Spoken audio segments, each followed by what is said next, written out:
السلام علیکم دوستو انسانی تاریخ عجیب لوگوں سے بھری پڑی ہے۔ ان میں سے کچھ لوگ انسانیت کی خدمت کی وجہ سے جانے جاتے ہیں، جیسا کہ عبدالستار مدر ٹریسا وغیرہ، اور بعض افراد اپنے ظلم و انتہا کی وجہ سے یاد رکھے جاتے ہیں۔ تاریخ میں کئی ایسے ظالم افراد گزرے ہیں جنہوں نے لاکھوں افراد کو بے گناہ قتل کیا۔ ان کی فہرست تو لمبی ہے، مگر آج ہم ان 5 ظالم حکمرانوں کی بات کریں گے جنہوں نے لاکھوں افراد کو قتل کیا۔ تو چلو شروع کرتے ہیں آج کی ویڈیو۔ اس لسٹ میں جو ہمارا پہلا نام ہے وہ ہے چنگیز خان۔ دوستو چنگیز خان 18 اگست 1158 18 اگست 1158 کو منگولیا میں پیدا ہوا اور 1227 یعنی کہ 1227 کو وفات پا گیا۔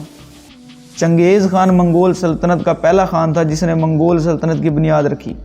چنگیز خان نے پہلی سلطنت چین کی مغربی زیاد سلطنت کو فتح کیا۔ اس کے بعد اس کی نہ رکنے والی فتوحات کا ایک سلسلہ شروع ہو گیا۔ اس کے بعد اس نے خوارزم شاہ، جارجیا، کریمیا کو فتح کرتے ہوئے بلغیریا تک چلا گیا۔ اس دوران اس نے لاکھوں افراد کی جان لی۔ جب اس کی فوج کسی ایک علاقے سے گزرتی تھی تو وہ علاقہ تباہ ہو جاتا تھا۔ کہا جاتا ہے کہ منگول خون پیتے تھے اور یہ انسانی کھوپڑیوں میں انسانی خون کو شراب کے طور پر پیتے تھے۔ اس کے علاوہ منگول روحوں کو بھی انسانی خون نذرانے کے طور پر پیش کرتے تھے۔ چنگیز خان کے بارے میں یہ بھی مشہور ہے کہ وہ اپنی بیوی سے بہت محبت کرتا تھا۔ ایک دفعہ وہ اغوا ہو گئی تو اس نے اغوا کاروں کی جو کھال تھی دوستو وہ کھنچوا دی تھی۔ چنگیز خان انسانوں کو مار کر ان کی کھوپڑیوں کے ہار بھی بنواتا تھا۔ چنگیز خان نے تقریباً ایک محتاط اندازے کے مطابق اس زمانے میں 3 کروڑ افراد کی جان لی، صرف اور صرف اپنے اقتدار کے لیے۔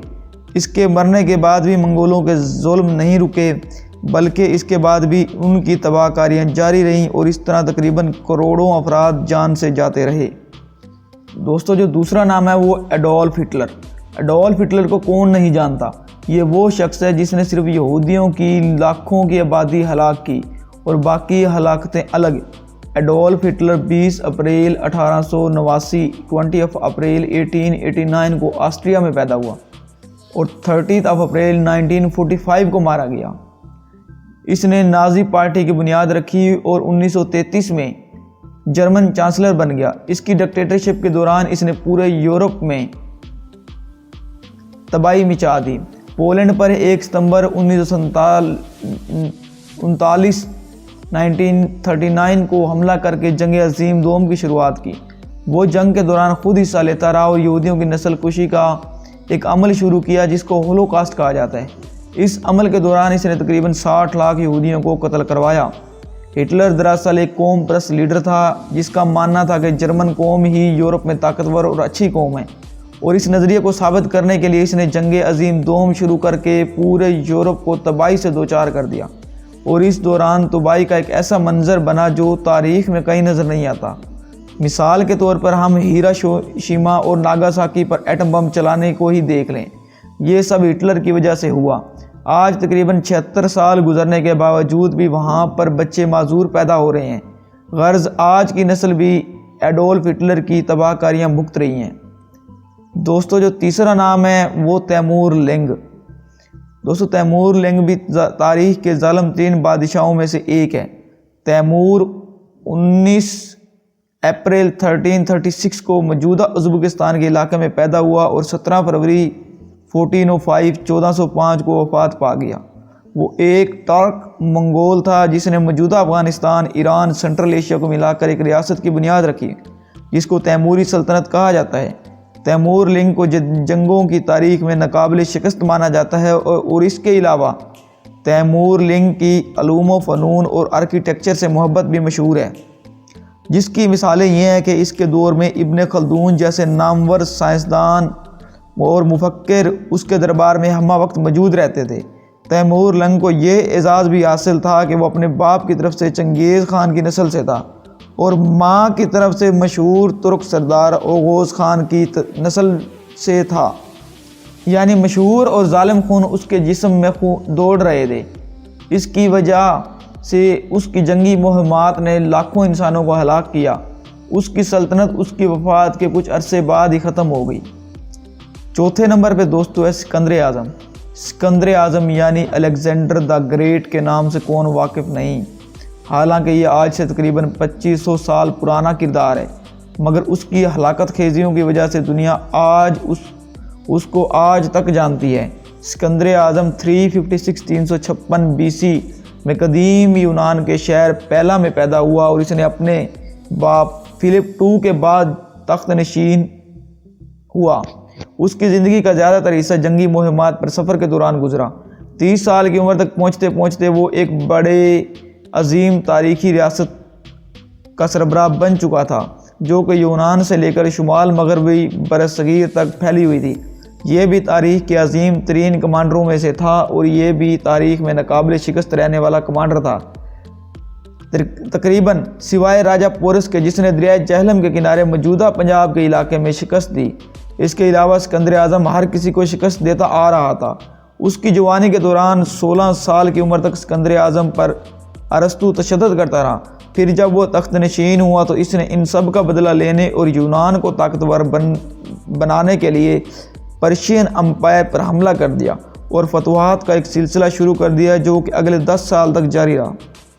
اسکندر اعظم دنیا کے دوسرے کنارے تک جانا چاہتا تھا۔ اس کے لیے اس نے 326 BC میں انڈیا پر حملہ کر دیا اور پھر راجہ پورس کے ہاتھوں شکست کھانے کے بعد وہ بیبلون واپسی چلا گیا۔ وہ اس شہر کو اپنا دارالحکومت بنانا چاہتا تھا، لیکن 322 BC 322 بیفور کرائسٹ میں اس کی اپنی بیبلون شہر میں موت واقع ہو گئی۔ موت کے وقت اس کی عمر تقریباً 32 سال تھی اور اس کی موت کے متعلق بھی مختلف شکوک و شبہات ظاہر کیے جاتے ہیں۔ اس کی موت کے بعد اس کی سلطنت کئی حصوں میں بٹ گئی۔ ظاہر ہے جو سلطنتیں خون کے ذریعے بنتی ہیں وہ جلد ہی ٹوٹ جاتی ہیں۔ دوستو جو 5واں نام ہے وہ ہے لیوپولڈ II آف بیلجیم۔ یہ ہماری فہرست میں موجود سب سے غلیظ کردار ہے، کیونکہ پہلے والے کرداروں کا مقصد تو صرف اور صرف لوگوں کی تباہی اور اپنی فتوحات تھی، مگر یہ بدبخت شخص اچھائی کے ارادے سے جس علاقے میں گیا تھا وہاں اس نے اچھائی اور بہبود کے نام پر ایسے ظلم کیے کہ تاریخ بھی شرمندہ ہے۔ لیوپولڈ بیلجیم کا دوسرا بادشاہ تھا جو کہ 1865 سے لے کر 1909 تک بیلجیم کا بادشاہ رہا۔ اس کے علاوہ اس کی اپنی کوششوں اور دغا بازیوں کی وجہ سے یہ 1885 سے 1908 تک کانگو فری اسٹیٹ کا ذاتی مالک رہا۔ یہ بات تو سب کو علم ہے کہ اس وقت تمام یورپی اقوام دیگر دنیا کے علاقوں کو اپنا غلام بنانے پر مصر تھے، تو ایسے میں اس نے بھی اپنی ذاتی فوج اور تنظیم بنائی۔ پھر اس نے افریقہ میں موجود کانگو کے علاقے کا انتخاب کیا اور اس وقت وہاں پر فرانس اور برطانیوں کا قبضہ تھا۔ اس نے ان سے اجازت لی کہ وہ وہاں پر ترقی اور لوگوں کی فلاح و بہبود کے لیے کام کرنا چاہتا ہے، اور اس طرح اس کو وہاں اپنی NGO لے جانے کی اجازت مل گئی۔ مگر وہاں جا کر اس نے مقامی آبادی کو غلام بنا لیا اور ان کی عورتوں اور بچوں کو قیدی بنا کر مزدوروں سے کہتا کہ وہ ربڑ اکٹھا کر کے لائیں گے تو ان کو ان کی بچوں اور بیویوں سے ملنے دیا جائے گا۔ گویا اس وقت ربڑ سونے کے برابر تھا۔ افریقی لوگ ربڑ سارا دن اکٹھا کرتے تھے کیونکہ ان کو کھانا اس وقت ملتا تھا جب وہ ایک مقرر کردہ مقدار میں ربڑ جمع کروا کر دیتے تھے تو ان کو اس کے بدلے میں کھانا مل جاتا تھا۔